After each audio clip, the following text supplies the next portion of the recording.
മലരൻ എന്ന വാക്ക് ഇപ്പോൾ വളരെ പ്രസിദ്ധമാണ്. അത് സോഷ്യൽ മീഡിയ ഉപയോഗിക്കുന്നവരെല്ലാം കൂടെ കൂടെ ഉപയോഗിക്കുന്നത് കാണാം. ആരെയെങ്കിലും ചീത്ത പറയണമെങ്കിൽ, അതായത് നമ്മൾ വീര്യം കുറഞ്ഞ വാക്കുണ്ടല്ലോ, നമ്മൾ സാധാരണ ഉപയോഗിക്കുന്നത് അത്ര വലിയ വീര്യമുള്ളതല്ല.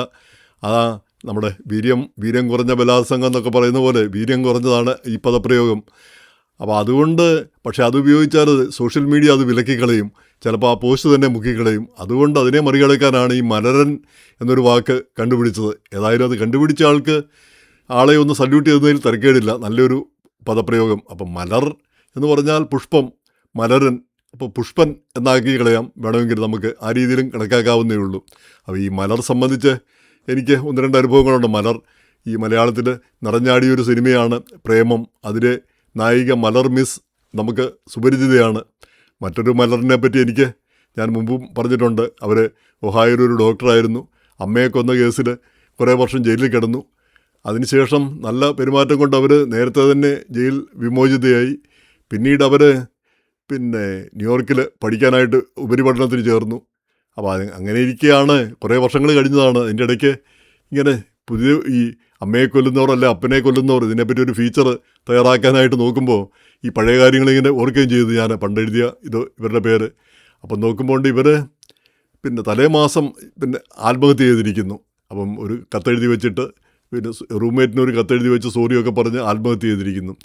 അപ്പം ചുരുക്കി പറഞ്ഞാൽ മാനസിക പ്രശ്നങ്ങളുള്ളവർ, ആ മാനസിക കുഴപ്പങ്ങൾ മനുഷ്യരെ എങ്ങനെ ഏതെല്ലാം രീതിയിലാണ് അവരുടെ മാറ്റങ്ങൾ. ഇപ്പം ആദ്യം ഒരു കേസിൽപ്പെട്ടു, പിന്നെ ഇങ്ങനെ ജീവിതം അവസാനിപ്പിച്ചു. എത്രയോ നല്ല രീതിയിൽ പോകേണ്ട ഒരു ജീവിതമാണ്. അപ്പോൾ അങ്ങനെ ഒരു മലറിനെ പറ്റിയും എനിക്കറിയാമെന്ന് ഞാൻ പറയുകയായിരുന്നു.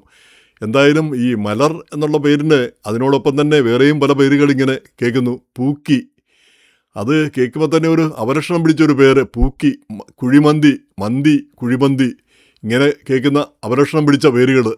നമുക്കറിയാം, കുഴിമന്തി എന്ന പേര് കേട്ടാൽ പിന്നെ ആ ഭക്ഷണം കഴിക്കാൻ പറ്റുമോ? ആ വൃത്തികെട്ട ഒരു പേര് കേട്ട് കഴിഞ്ഞാൽ. അപ്പോൾ അത് കേട്ടിപ്പം നല്ല തഴമ്പിച്ചത് നല്ലൊരു പേരായി മാറിയിരിക്കാം ഒരുപക്ഷെ. നമുക്കറിയാം, ഒരു കാലത്ത് നമുക്ക് ഗൂഗിൾ എന്ന് നമുക്കറിയില്ലായിരുന്നു. യാഹൂ പിന്നെ ഉണ്ടായിരുന്നു. യാഹൂ എന്ന് പറഞ്ഞ ഒരു ഹിന്ദി പാട്ടുണ്ടായിരുന്നു.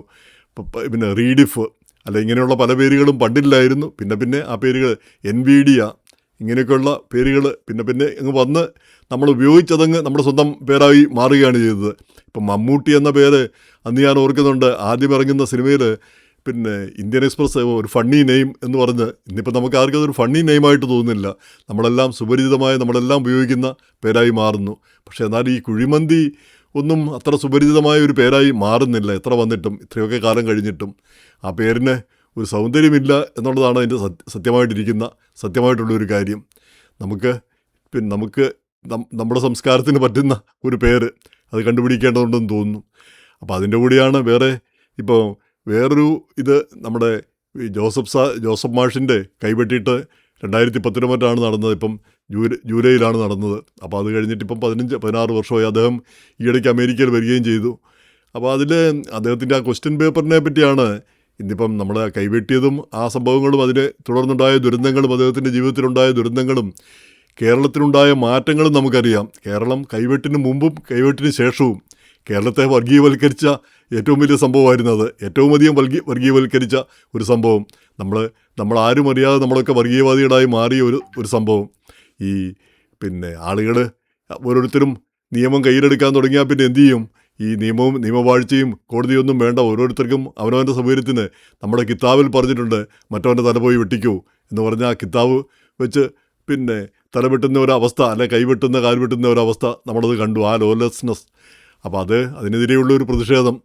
അപ്പോൾ ഇന്നാണെങ്കിൽ അത് കൈവെട്ടിയിട്ട് ആളുകൾ അധികം ദൂരം പോവില്ല എന്നാണ് ഞാൻ മുമ്പൊരിക്കൽ പറയുകയും ചെയ്തത്. എന്തായാലും അതിന് ആ ക്വസ്റ്റ്യൻ പേപ്പറിനെ പറ്റിയാണ്. നായിൻ്റെ മോൻ എന്ന് നമ്മൾ ഒരു ഓൺലൈനിലോ ഒക്കെ സാധാരണയായിട്ട് നമ്മൾ ഉപയോഗിക്കുന്നൊരു പ്രയോഗമാണോ? അതൊരു സിവിലൈസ്ഡ് പ്രയോഗമാണോ അത്? വാസം പറഞ്ഞാൽ അദ്ദേഹത്തിൻ്റെ ആ ക്വസ്റ്റ്യൻ പേപ്പറിൽ ആ ഒരു അയല മുറിക്കുന്നത് എങ്ങനെയാണ്, അയല എത്ര കഷ്ണമായിട്ട് മുറിക്കാം, അയാടാ മൂന്നായിട്ട് മുറിക്കണം എന്നല്ലേ പറഞ്ഞത് നായിൻ്റെ മോനെ എന്ന് ഒരു പരാമർശം. അപ്പോൾ അങ്ങനെ ഒരു ക്വസ്റ്റ്യൻ പേപ്പർ വന്നത് തന്നെ ശരിയായില്ല അക്കാലത്ത്. അത് എങ്ങനെ വന്നാലും എവിടുന്ന് എടുത്തതായാൽ കൂടി നമ്മുടെ അശ്രദ്ധയോടുകൂടി ചെയ്യുന്ന ചില കാര്യങ്ങൾ അതിനെത്രമാത്രം പ്രത്യാഘാതങ്ങൾ ഉണ്ടാകുന്നു എന്നുള്ളൊരു തെളിവായിട്ട് എനിക്ക് പലപ്പോഴും തോന്നിയിട്ടുണ്ട്. വാസ്തവം പറഞ്ഞാൽ അത്രയൊരു ചോദ്യപേപ്പറിൽ നമ്മൾ ഇപ്പം പത്രങ്ങളിലോ അല്ലെ സംസാര ഭാഷയിലോ ഒക്കെ പോലും അങ്ങനെയുള്ളൊരു പ്രയോഗം കൊണ്ടുവരാനായിട്ട് ആഗ്രഹിക്കുന്ന ആളുകളല്ല നമ്മളെല്ലാം. അതിൽ അങ്ങനെയുള്ളതെല്ലാം ഒഴിവാക്കാനായിട്ടാണ് നമ്മൾ ശ്രമിക്കാറുള്ളത്.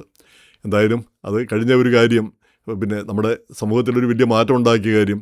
പിന്നെ ഒന്ന്, കഴിഞ്ഞ ദിവസം മറുനാടനോ മറ്റോ ആണ് പറഞ്ഞത്, ഈ സോഷ്യൽ മീഡിയയിൽ തന്നെ ഈ പിന്നെ ശ്വേതാ മേനോനും പിന്നെ രമേഷ് പിഷാരടിയും തമ്മിലുള്ള സംഭാഷണം. അപ്പോൾ രമേഷ് പിഷാരടി ആവശ്യമില്ലാതെ ഈ പഞ്ചാര അടിക്കുന്ന വർത്തമാനങ്ങൾ, ഒരുതരം സോപ്പിടുന്ന ഒരുതരം ശൃംഗാരച്ചുവയുള്ള സംസാരമാണ് സംസാരിച്ചത് എന്നാണ് ആക്ഷേപം വന്നത്. പിന്നെ അങ്ങനെ സംസാരിക്കേണ്ട ഒരു കാര്യമില്ല, അത് ശരിയായില്ല എന്ന് പറഞ്ഞത്. പക്ഷെ അതിൽ ചിന്തിക്കേണ്ട ഒരു വസ്തുത, നമ്മൾ രണ്ടുപേര് തമ്മിൽ ഏതെങ്കിലും രീതിയിൽ സംസാരിച്ചു, ആ സംസാരം നമ്മുടെ അറിവില്ലാതെ റെക്കോർഡ് ചെയ്യാൻ പാടില്ല, റെക്കോർഡ് ചെയ്താൽ അത് പുറത്തുവിടാൻ പാടില്ല. ഇതെല്ലാം നിയമവിരുദ്ധമായ കാര്യമാണ്. പക്ഷേ കേരളത്തിൽ അതിന് പിന്നെ പറ്റിയ നിയമങ്ങളൊന്നും ഇല്ല എന്ന് തോന്നുന്നു. പക്ഷേ ഇപ്പം ന്യൂയോർക്കിൽ പിന്നെ ഈ നമ്മൾ ഫോണിൽ സംസാരിക്കുമ്പോൾ നമ്മുടെ അറിവില്ലാതെ മറ്റേയാൾക്ക് അത് റെക്കോർഡ് ചെയ്യാൻ പാടില്ല. അതുപോലെ തന്നെ അയാളുടെ സമ്മതമില്ലാതെ നമ്മളിവിടെ റെക്കോർഡ് ചെയ്യാൻ പാടില്ല. അപ്പോൾ അങ്ങനെ പാടില്ല എന്ന് ചോദിച്ചാൽ റെക്കോർഡ് ചെയ്യാൻ പറ്റും, പക്ഷേ റെക്കോർഡ് ചെയ്താൽ അയാൾക്കത് ചോദ്യം ചെയ്യാം, അത് കുറ്റകരമാണ്, അത് ശിക്ഷാർഹമായ ഒരു കുറ്റമാണ്. ആ രീതിയിലാണ് ഇവിടുത്തെ നിയമം.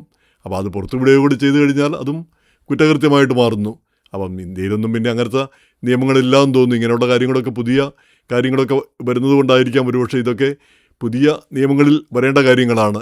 അപ്പോൾ ഈ സംഭവം ഓർക്കുമ്പോഴാണ് ഞാൻ ഓർക്കുന്നത്, നമ്മുടെ പണ്ട് എൻ്റെയൊക്കെ ചെറുപ്പകാലത്ത് ഞങ്ങൾ ഒക്കെ പറഞ്ഞു നടന്നിരുന്ന കാര്യമാണ് നമ്മുടെ ജീൻ പോൾ സാർത്തറിൻ്റെ പിന്നെ നാടകം നോ എക്സിറ്റ്. അതിൽ പിന്നെ അതിൽ ഒരു പരാമർശമാണ് ഹെൽ ഈസ് അതർ പീപ്പിൾ, മറ്റു മനുഷ്യരാണ് നരകം.